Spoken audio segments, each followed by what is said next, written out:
নমস্কার, 7 নিউজ নেটওয়ার্কে আপনাদের স্বাগত। আপনাদের সঙ্গে আমি চন্দন। আর এই মুহূর্তে যে আলোচনায় আমরা যাব সেটা হচ্ছে যে পশ্চিমবঙ্গের কবে কোথায় ভোট এবং কি হতে পারে রেজাল্ট। সেটা কিন্তু বড় কথা নয় যে কী হতে পারে রেজাল্ট। সবচেয়ে বড় কথা হচ্ছে ভোট। এতদিন ধরে আমাদের একটাই জানার বিষয় ছিল যে কবে কোথায় ভোট, কেননা এই নির্বাচন নিয়ে সারা দেশের সঙ্গে সঙ্গে আমাদের রাজ্যবাসীরও আগ্রহ তুঙ্গে, কারণ এই নির্বাচনের উপর নির্ভর করছে দেশের ভবিষ্যৎ। এটা কিন্তু ভাবলে মোটেও হবে না যে এই লোকসভা নির্বাচনের সাথে সাথে আমাদের পৌরাঞ্চলগুলির পরিস্থিতি বদলে যাবে, আমাদের রাজ্যের পরিস্থিতি বদলে যাবে, আসলে বদলে যাবে দেশের পরিস্থিতি। সুতরাং দেশের কথা ভেবে মানুষ ভোট দিতে যাবেন, দেশের উন্নয়নের স্বার্থে মানুষ ভোট দেবেন, দেশের ভবিষ্যতের স্বার্থে মানুষ ভোট দেবেন। কে কোথায় কবে দেবেন সেটা যেরকম বড় একটা প্রশ্ন, তার সঙ্গে সবচেয়ে বড় প্রশ্ন পশ্চিমবঙ্গে আমাদের 42টি আসনে, এই 42টি আসনে কবে কোথায় ভোট।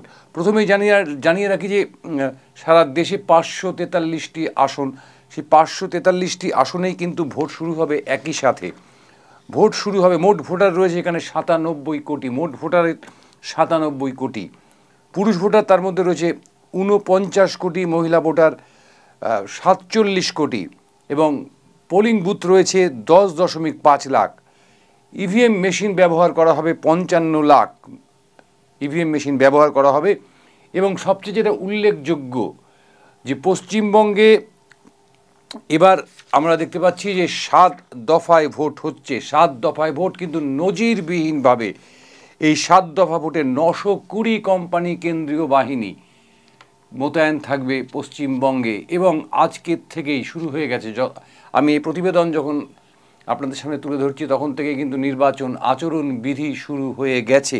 নির্বাচন আচরণবিধি কি পরে আপনাদের জানাবো, আগে বলি কি কবে কোথায় ভোট। প্রথম দফার ভোট অর্থাৎ 19শে এপ্রিল। আমাদের কাছে 19শে এপ্রিল একটা রোমান্টিক দিন, একটা মানে ভীষণ রোমান্টিক আমাদের জীবনে, কারণ সেদিন ঋতুপর্ণ ঘোষের একটা 19শে এপ্রিল বলে একটা ছবি ছিল। সেই ছবি আমাদেরকে কিন্তু নস্টালজিক করে রেখেছে আজও। সেই 19শে এপ্রিল কিন্তু ভোট শুরু। ভোট কোচবিহার, আলিপুরদুয়ার এবং জলপাইগুড়ি। 19শে এপ্রিল ভোট কোচবিহার, আলিপুরদুয়ার এবং জলপাইগুড়ি। বলে রাখা ভালো, এই 3টি আসনই কিন্তু দখল করেছিল বিজেপি। দ্বিতীয় দফার ভোট 26শে এপ্রিল রায়গঞ্জ, বালুরঘাট, দার্জিলিং।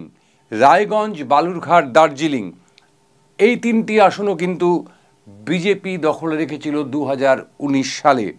তৃতীয় দফার ভোট 7ই মে। 7ই মে ভোট হচ্ছে মালদা উত্তর, মালদা দক্ষিণ, মুর্শিদাবাদ এবং জঙ্গিপুর। এখানে মালদা উত্তর আসনটি বিজেপি দখলে রাখতে পারলেও মালদা দক্ষিণ জাতীয় কংগ্রেস জয়ী হয়েছিল, জঙ্গিপুরে জয়ী হয়েছিল তৃণমূল কংগ্রেস প্রার্থী এবং মুর্শিদাবাদে জয়ী হয়েছিল তৃণমূল কংগ্রেস প্রার্থী। এবং সঙ্গে আছে ভগবান গোলার বিধানসভার উপনির্বাচন। এটা কিন্তু একটা বড় কথা যে একই সঙ্গে দুটি বিধানসভার উপনির্বাচনও হচ্ছে। ভগবান গোলার বিধানসভা নির্বাচনের উপনির্বাচন সেটা হচ্ছে 7ই মে। এবার চলে আসি চতুর্থ দফার নির্বাচন। বহরমপুর, কৃষ্ণনগর 13ই মে চতুর্থ দফার নির্বাচন। বহরমপুর, কৃষ্ণনগর, রানাঘাট, বোলপুর, বীরভূম, বর্ধমান পূর্ব, বর্ধমান, দুর্গাপুর এবং আসানসোল। এখানে বলে রাখা ভালো আপনাদের যে আসনগুলোর কথা বললাম, যে বহরমপুর জাতীয় কংগ্রেসের আসন ছিল, কৃষ্ণনগর অবশ্যই তৃণমূল কংগ্রেসের আসন ছিল, রানাঘাট বিজেপির আসন ছিল, বোলপুর আসনটি ছিল হচ্ছে আপনার তৃণমূল কংগ্রেসের, বীরভূম তৃণমূল কংগ্রেসের, বর্ধমান পূর্ব তৃণমূল কংগ্রেসের, বর্ধমান দুর্গাপুর ভারতীয় জনতা পার্টির প্রার্থী এখানে জয়ী হয়েছিলেন এবং আসানসোলে দুপক্ষই জয়ী হয়েছিলেন। প্রথম দফার ভোটে জয়ী হয়েছিলেন বিজেপি প্রার্থী, দ্বিতীয় দফায় ওখানকার প্রার্থী পদত্যাগ করায় ওই আসনটি দখল নিয়ে নেয় তৃণমূল কংগ্রেস। অর্থাৎ চতুর্থ দফার ভোট বহরমপুর, কৃষ্ণনগর, রানাঘাট, বোলপুর, বীরভূম, বর্ধমান পূর্ব, বর্ধমান দুর্গাপুর এবং আসানসোলে। পঞ্চম দফার ভোট 20শে মে। পঞ্চম দফার ভোট 20শে মে শ্রীরামপুর, ব্যারাকপুর, হুগলি, বনগাঁ, হাওড়া, উলবেড়িয়া এবং আরামবাগ। এখানে শ্রীরামপুর আসন, শ্রীরামপুর আসনটি আমরা দেখে নিচ্ছি। শ্রীরামপুর আসনটি দখলে রেখেছিলেন অবশ্যই তৃণমূল কংগ্রেস। ব্যারাকপুর জয়ী হয়েছিলেন বিজেপি প্রার্থী, কিন্তু পরবর্তীতে তিনি তৃণমূল কংগ্রেসে যোগ দিয়েছিলেন। হুগলি আসনে বিজেপি জয়লাভ করেছিলেন হুগলি আসনে। বনগাঁ আসনে জয়লাভ করেছিলেন বিজেপি। হাওড়া আসনে জয়লাভ করেছিলেন তৃণমূল কংগ্রেস। উলবেড়িয়া আসনে জয়লাভ করেছিলেন তৃণমূল কংগ্রেস এবং আরামবাগ আসনে জয়লাভ করেছিলেন তৃণমূল কংগ্রেস প্রার্থী। এবার চলে আসি ষষ্ঠ দফার ভোট 25শে মে ভোট পুরুলিয়া, বাঁকুড়া, মেদিনীপুর, কাঁথি, তমলুক, ঘাটাল, ঝাড়গ্রাম, মেদিনীপুর এবং বিষ্ণুপুর।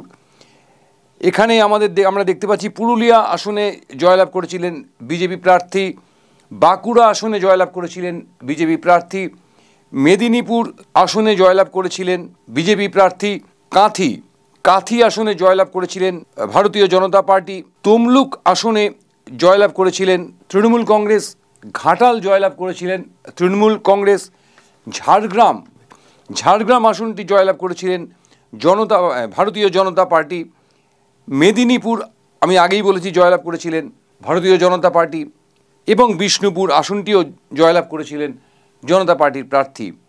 এবার সপ্তম দফা এবং শেষ দফার ভোট 1 জুন।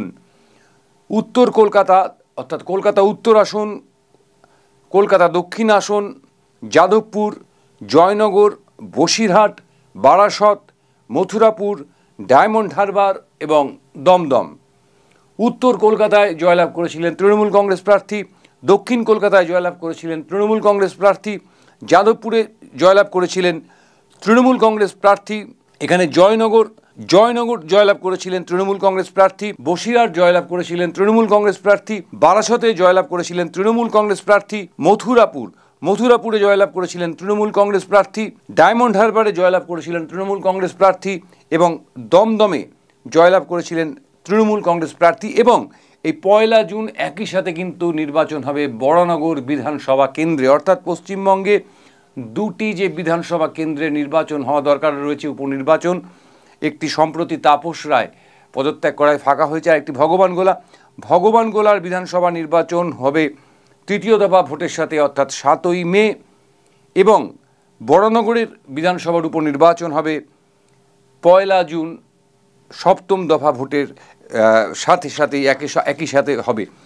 আবারও একবার মনে করিয়ে দিই আপনাদেরকে যে আমাদের মোট ভোটার রয়েছে সারা দেশে 97 কোটি, পুরুষ ভোটার 49 কোটি, মহিলা ভোটার 47 কোটি, polling booth 10.5 lakh, EVM machine ব্যবহার করা হবে 55 লাখ। এবং এটা লজ্জার হলেও সত্যি যে আমাদের রাজ্যে অর্থাৎ পশ্চিমবঙ্গে এবার 920 কোম্পানি নজিরবিহীনভাবে 7 দফা ভোট, নজিরবিহীনভাবে নয়, 7 দফা ভোট আমাদের 2019-এও 7 দফা ভোটই হয়েছিল পশ্চিমবঙ্গে,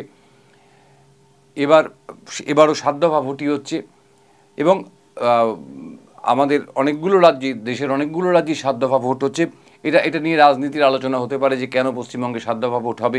সেক্ষেত্রে বিরোধীরা বলবে পশ্চিমবঙ্গের আইন শৃঙ্খলা পরিস্থিতি অত্যন্ত খারাপ, আবার শাসক দল তৃণমূল কংগ্রেস বলবে মোটেই অতটা খারাপ নয়, এটা কেন্দ্রীয় সরকারের একটা কারসাজি। সে বিতর্কে আমরা যাচ্ছি না, এখন একেবারেই আমরা যেটা সেই তথ্য আপনাদের সামনে তুলে ধরছি যে মোট 920 কোম্পানি কেন্দ্রীয় বাহিনীর নজরদারিতে এবার নজিরবিহীনভাবে ভোট হতে চলেছে 7 দফায় এই পশ্চিমবঙ্গে। 7ই মে নমিনেশন জমা দেওয়ার অর্থাৎ মনোনয়নপত্র জমা শুরু হবে। 17ই মে উইথড্রয়ালের লাস্ট ডেট অর্থাৎ মনোনয়নপত্র প্রত্যাহারের শেষ দিন। ভোটের কাউন্টিং গণনা হচ্ছে 4 জুন এবং ভোট প্রক্রিয়া শেষ হবে 6 জুন। আমরা আবারও মনে করিয়ে দিই যে ভোট শুরু হচ্ছে, প্রথম দফার ভোট 19শে এপ্রিল, কিন্তু তার আগে আজ থেকেই নির্বাচন বিধি যে চালু হয়ে গেছে সারা দেশ জুড়ে, এবং এই নির্বাচন বিধি আপনার উইথড্র হবে, নির্বাচন বিধি সারা দেশ থেকে উঠে যাবে 6 জুন 2024-এ। এখন দেখার যে এই লোকসভা নির্বাচনকে কেন্দ্র করে এই রাজ্যে শুধু নয় সারা দেশের ভোটাররা ঠিক কী ভাবেন, অর্থাৎ কী ভেবে তারা ভোট দিতে যান। সেখানে দেশের সুরক্ষা, দেশের মানুষের কর্মসংস্থান, দেশের মানুষের খাদ্যর সুরক্ষা, দেশের মানুষের স্বাস্থ্যের সুরক্ষা, দেশের মানুষের যে জীবিকার সুরক্ষা সেগুলো এবং সংবিধানের যে সুরক্ষা সেটা প্রাধান্য পায় নাকি অন্য কোনো ইস্যু প্রধান হয়ে ওঠে। তবে আমরা আশা করব দেশের ভবিষ্যতের কথা ভেবেই আগামী দিনে দেশের মানুষ ঠিক করবেন দেশের মসনদে, দেশের কুর্সিতে, প্রধান কুর্সিতে কারা বা কোন দল বসতে চলেছে। আজ এ পর্যন্তই। আগামী দিনগুলোতে আপনাদের সঙ্গে সবিস্তারে আলোচনায় আসবো, প্রতিটি কেন্দ্র ধরে আলোচনায় আসবো, কারণ এখনো পর্যন্ত সমস্ত কেন্দ্রে বিজেপি এবং বামেরা আসন তাদের প্রার্থী ঘোষণা করেননি এবং জোটের যে সম্ভাবনা, সেই জোটের সম্ভাবনাও কিন্তু খানিক হলেও ধাক্কা খাচ্ছে। আইএসএফ এবং কংগ্রেসের বিভিন্ন যে আলোচনা, সেই আলোচনার মধ্যে দিয়ে যে কথা উঠে আসছে তাদের জোটের সম্ভাবনাও ধাক্কা খাচ্ছে। সুতরাং সার্বিকভাবে পশ্চিমবঙ্গের ভবিষ্যৎ কী হতে চলেছে লোকসভার ক্ষেত্রে সেটা কিন্তু আমাদের চিন্তার মধ্যেই রয়েছি। আমরা চিন্তার মধ্যে এই কারণে যে এখনও পর্যন্ত যদি জোট হয় তাহলে একরকম ফলাফল হতে পারে, জোট না হলে আরেক রকম ফলাফল হতে পারে। তৃণমূল কংগ্রেসের সঙ্গে যদি সরাসরি লড়াই কোথাও হয় বিজেপির একরকম ফলাফল হতে পারে, ত্রিমুখী লড়াই হলে আরেক রকম ফলাফল হতে পারে, এবং যদি সেটা বহুমুখী অর্থাৎ চতুর্মুখী পঞ্চমুখী লড়াই হয়ে যায় সেই ক্ষেত্রে অবশ্যই অ্যাডভান্টেজ থাকবে কেন্দ্রীয় শাসক দলের। আজকে এই পর্যন্তই। সবাই খুব ভালো থাকবেন। জয় হিন্দ।